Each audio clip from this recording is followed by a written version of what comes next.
Au nom du Père et du Fils et du Saint-Esprit, Amen. La paix soit avec vous. Mes amis, voilà le troisième jour que nous allons méditer ensemble le Notre Père. Aujourd'hui, c'est la fête du cœur de Marie, après la fête du Sacré-Cœur de Jésus. Elle aussi, qui méditait toutes choses en son cœur, a dû apprendre à prier ce Notre Père que son Fils a transmis à tous les hommes, et donc y compris à elle. Nous connaissons le cœur de Marie qui est celui qui médite toutes choses en son cœur. Avec elle, nous méditons ce Notre Père. Je vous invite à le redire comme une parole de Dieu, à le réentendre. Notre Père qui es aux cieux, que ton nom soit sanctifié, que ton règne vienne, que ta volonté soit faite sur la terre comme au ciel. Donne-nous aujourd'hui notre pain de ce jour. Pardonne-nous nos offenses comme nous pardonnons aussi à ceux qui nous ont offensés, et ne nous laisse pas entrer en tentation, mais délivre-nous du mal. Voilà cette prière que Jésus nous a donnée. Nous la lisons comme une prière qui nous humanise depuis 2 jours, et nous allons poursuivre encore, car plus nous la prions et plus nous nous laissons transformer par elle, plus nous devenons nous-mêmes des hommes et des femmes qui vivons à l'image de Dieu.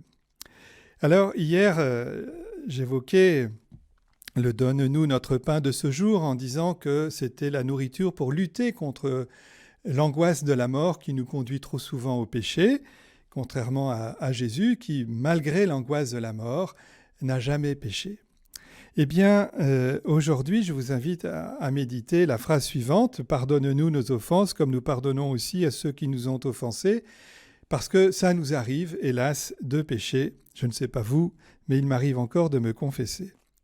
Eh bien, commençons par lever une des difficultés.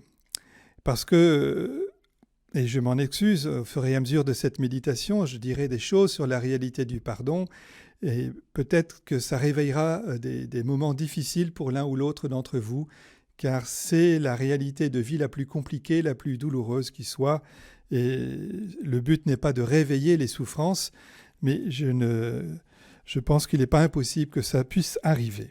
Donc je vous prie de m'excuser, mais il faut bien regarder cette prière que Jésus nous donne et la regarder en face.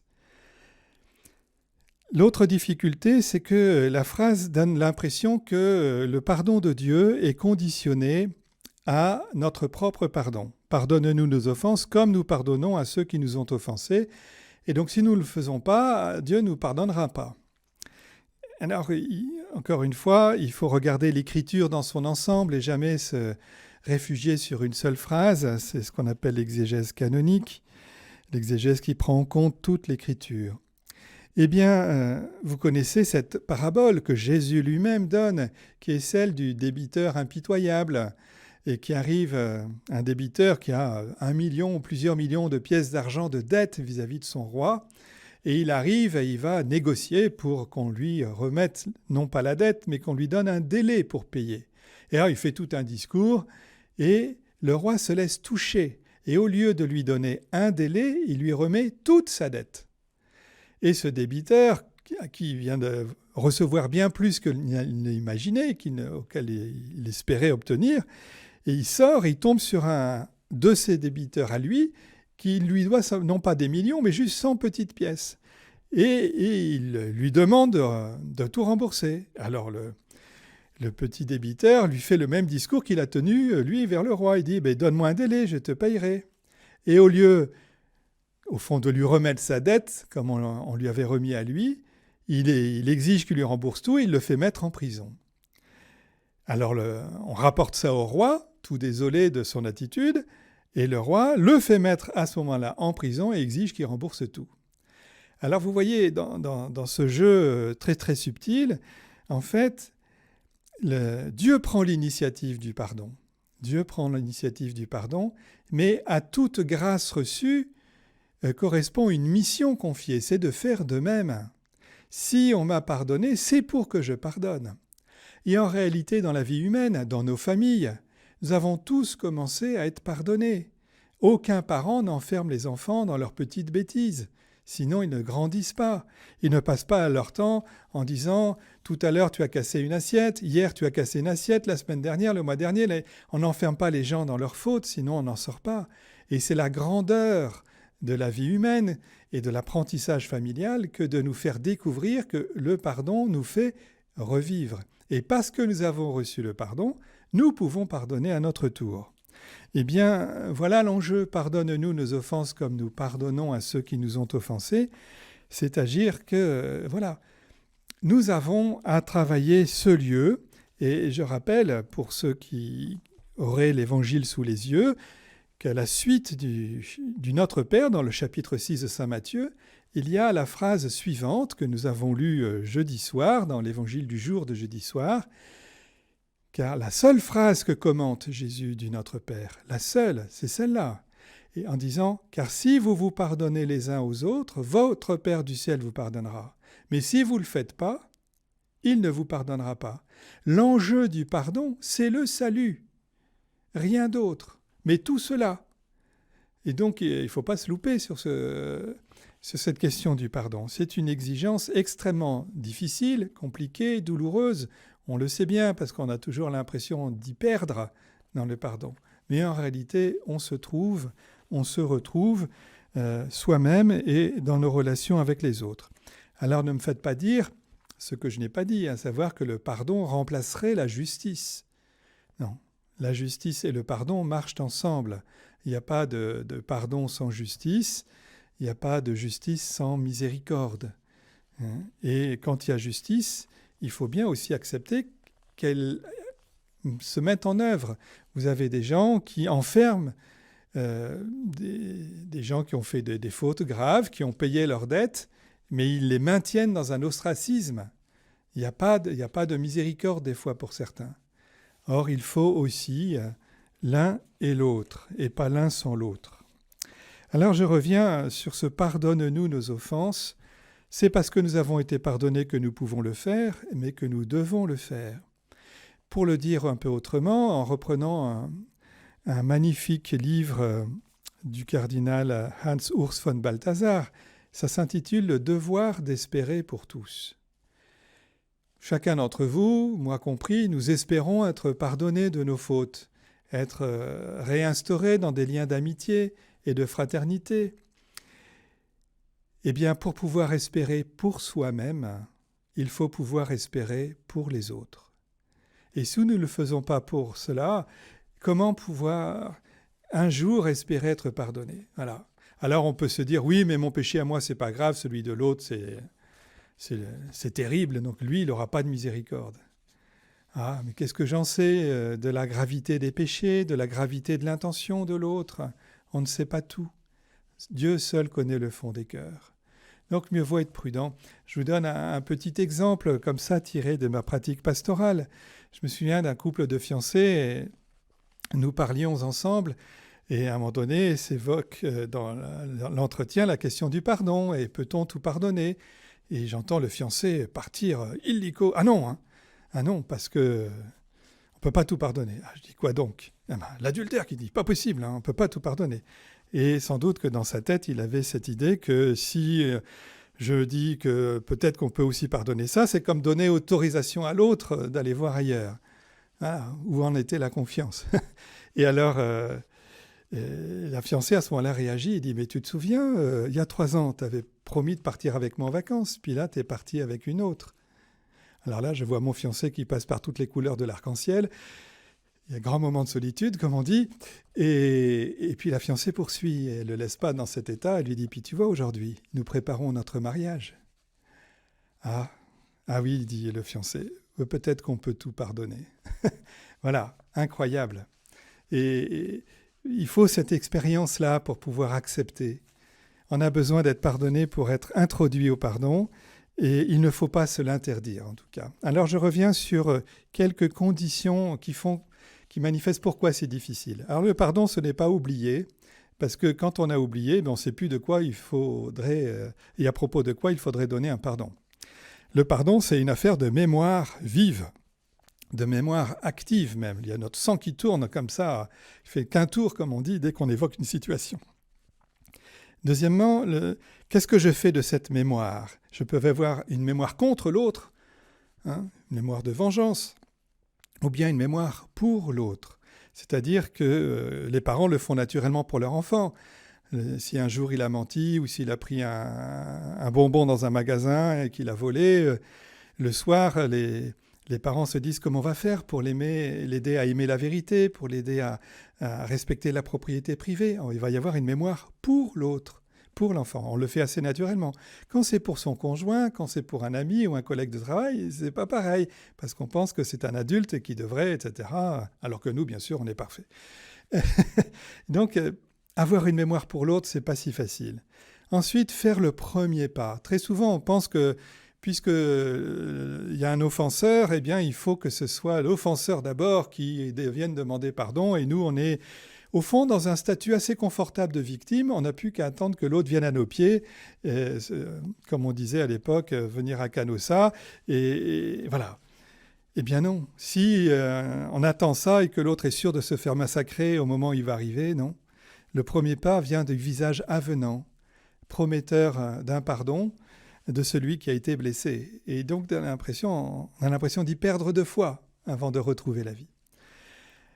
Et puis, et pourtant c'est ça qui fait que c'est possible. Alors c'est mieux si l'agresseur vient, mais des fois il faut aider l'agresseur à venir. Je rappelle aussi que l'agresseur a une mémoire qui est affaiblie. Oh, il n'y en a pas tant que ça. Alors que l'agressé a toujours une mémoire qui a tendance à gonfler la souffrance.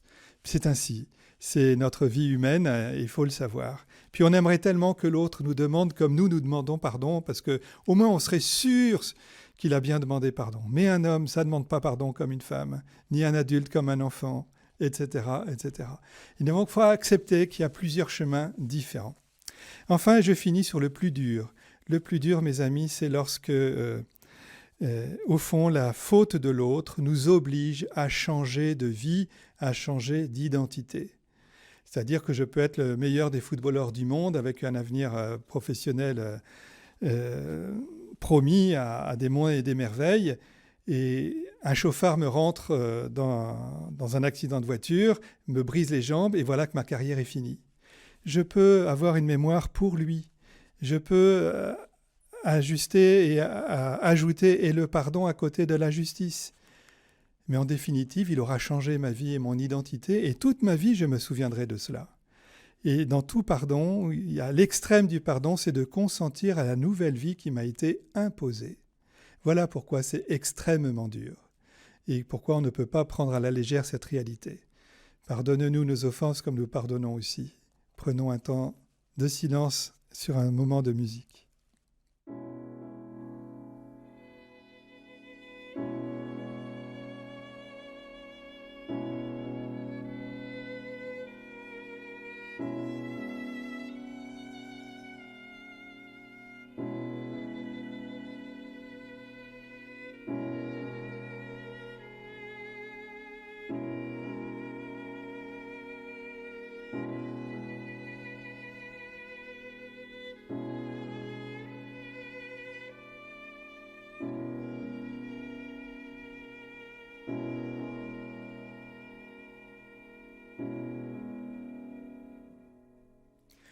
Mes amis, dernière phrase du Notre Père que nous méditons maintenant.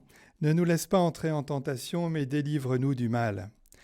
Alors prenons le Notre Père dans sa dynamique. Ça a commencé par Notre Père qui es aux cieux et ça finit par délivre-nous du mal. Vous voyez bien l'évolution. Il s'agit d'abord de s'attacher à Dieu et éventuellement d'être délivré du mal. Et Jésus peut nous demander de demander cela parce que lui-même a affronté le mal et le tentateur. Délivre-nous du mal. Alors revenons sur cette réalité de la tentation. J'en ai dit un mot au moment où j'ai parlé de la façon dont le diable tentait. Je voudrais donner d'autres aspects ici maintenant et reprendre ce Notre Père dans le contexte un peu plus large du Sermon sur la montagne. Juste avant le chapitre 5, Jésus était au désert, envoyé par l'Esprit de Dieu pour qu'il y soit tenté par le diable, par le tentateur. Il venait d'être baptisé et quelque part, la première chose que Dieu, son Père, lui demande de vivre, c'est d'affronter le tentateur. Au fond, Dieu demande à son Fils de faire le même parcours qu'Adam et Ève. Adam et Ève avaient été mis dans un jardin pour le garder, le cultiver, avec un seul commandement, de ne pas manger du fruit qui est au milieu du jardin, mais ils n'ont pas su le faire simplement parce que le tentateur est arrivé et leur a menti et leur a promis qu'ils seraient comme des dieux. Ça veut dire qu'ils seraient en dehors des limites de l'humanité. Or, c'est impossible pour une créature de ne plus être une créature. Ils ont mangé, ils ont péché et ils ont été malheureux. Et Dieu n'a eu de cesse de retrouver et de refaire alliance avec son peuple. Et comme ça n'a jamais bien fonctionné avec les prophètes, il a envoyé son Fils et pour leur montrer ce que c'est que d'être un homme et que c'est possible. Voilà l'enjeu du mystère de l'incarnation. C'est possible. Voilà tout ce que je voudrais vous dire. Alors, et je vais le développer. Et donc, l'Esprit envoie Jésus au désert pour affronter les limites, puisqu'il jeûne, et au bout de 40 jours, il a faim. Et au bout de ces 40 jours, le diable arrive et il joue sur les limites. Et il joue 2 fois. La première, c'est « change donc les pierres en pain, puisque tu es fils de Dieu ». Donc ça veut dire, c'est trop dur d'être un homme, pour toi qui es fils de Dieu. Pour Adam et Ève, il leur faisait miroiter qu'en mangeant du fruit, ils deviendraient comme des dieux. Mais là, Jésus, il est déjà fils de Dieu. Formidable, il se dit. Eh bien, Jésus va refuser de rentrer dans le double jeu très pervers du diable. À la fois, il va consentir à nouveau à sa réalité humaine. Le Fils de l'homme ne se nourrit pas seulement de pain, mais aussi de toute parole qui sort de la bouche de Dieu. Voilà, il va l'inscrire dans cette réalité, consentir fondamentalement au mystère de l'incarnation et demeurer cet homme qui jeûne et qui prie et qui partage, car vous allez le voir, ces 3 réalités du jeûne, de la prière et du partage vont être les armes avec lesquelles il va vaincre le diable. S'il n'avait pas jeûné auparavant, fait l'expérience du jeûne pendant les 30 premières années de sa vie, est-ce qu'il aurait réussi à résister à la tentation de vouloir changer les pierres en pain? C'est pas. En tout cas, il l'a fait. Si vous prenez la deuxième tentation, qui l'emmène en haut de la tour du temple, et il lui dit, jette-toi en bas, car il est écrit, et le diable sait citer la parole de Dieu. Puisque Jésus l'a cité une première fois pour résister à la première tentation, il va citer la parole de Dieu une deuxième lui-même. Comme quoi, mes amis, citer la parole de Dieu, ce n'est pas une preuve de sainteté, même le diable sait faire. Il y a manière et manière. Or, le diable dit, il enverra des anges pour que ton pied ne heurte les pierres. Mais le diable invite Jésus à utiliser Dieu à son service, à le convoquer à son service, alors que la vraie prière chrétienne, c'est d'invoquer Dieu pour mieux le servir. Vous notez la différence de vocabulaire. Le diable veut que nous convoquions les puissances divines à notre service, alors que la vraie prière chrétienne, c'est de l'invoquer pour mieux le servir. Si Dieu est Dieu, nous sommes ses serviteurs. Et donc Jésus réinscrit et vainc la tentation d'utiliser Dieu parce qu'il prie et qu'il connaît bien son Père et qu'il est dans un rapport ajusté à Dieu son Père. Tu ne tenteras pas le Seigneur ton Dieu. Troisième tentation que nous connaissons bien, il le met sur une haute montagne, lui montre tous les pouvoirs de la terre, toutes les puissances, il dit « tout ça c'est à toi si tu m'adores ». Alors je rappelle que Jésus prie et donc il refuse de changer de Dieu, c'est la première chose, et surtout, donc tu n'adoreras qu'un seul Dieu. Et puis je pense que c'est quelqu'un, Jésus, qui partageait, qui avait le souci des pauvres, il y avait une bourse parmi les apôtres pour donner aux pauvres.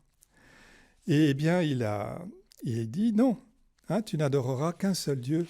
Et il refuse d'asservir les hommes et de capter tous les pouvoirs. D'ailleurs, sur la croix, il affrontera les mêmes tentations. Si tu es fils de Dieu, descends de la croix. Il est fils de Dieu, il ne descendra pas la croix. Il n'enverra pas d'armée d'anges. Il ne fera rien de tout cela. Voilà, donc quand Jésus nous demande d'être délivré du mal et de ne pas entrer en tentation, il nous demande de ne pas avoir affronté ce que lui-même a affronté et qu'il affrontera plus gravement encore au moment de sa passion. Il sait combien c'est dur. Il sait combien c'est difficile. Mais rappelons-nous que les armes de Jésus sont des armes extrêmement simples, à la portée de tous. Prier, jeûner, partager. Il faut être ni intelligent, ni très âgé, ni très riche pour réussir cela. Jésus l'a fait toute sa vie. Alors pourquoi n'y parvenons-nous pas? C'est une vraie question. Mais en tout cas, ce qui est intéressant d'entendre à travers ce Notre Père, c'est que c'est possible. Et donc je conclus l'ensemble de ces 3 jours de méditation en nous redisant, vous voyez, nous avons fait ce parcours de toute la prière et nous avons découvert combien nous étions faits pour être tournés vers Dieu, pour sanctifier son nom, vivre sous son règne, chercher et accomplir sa volonté, recevoir le pain pour éviter de tomber dans le péché. Si nous y tombons, eh bien nous pouvons vivre le pardon, le demander et le donner, et puis demander à ce que nous ne vivions pas des combats spirituels aussi fortement que Jésus l'a mené. Je vous invite, chers amis, à redire ce Notre Père avec cette perspective. Peut-être avons-nous une phrase plus personnelle qui nous est plus familière. N'hésitons pas à la méditer souvent, car c'est celle-là qui nous nourrit pour le temps d'aujourd'hui. Notre Père qui es aux cieux, que ton nom soit sanctifié, que ton règne vienne, que ta volonté soit faite sur la terre comme au ciel. Donne-nous aujourd'hui notre pain de ce jour. Pardonne-nous nos offenses comme nous pardonnons aussi à ceux qui nous ont offensés, et ne nous laisse pas entrer en tentation, mais délivre-nous du mal, car c'est à toi qu'appartiennent le règne, la puissance et la gloire pour les siècles des siècles.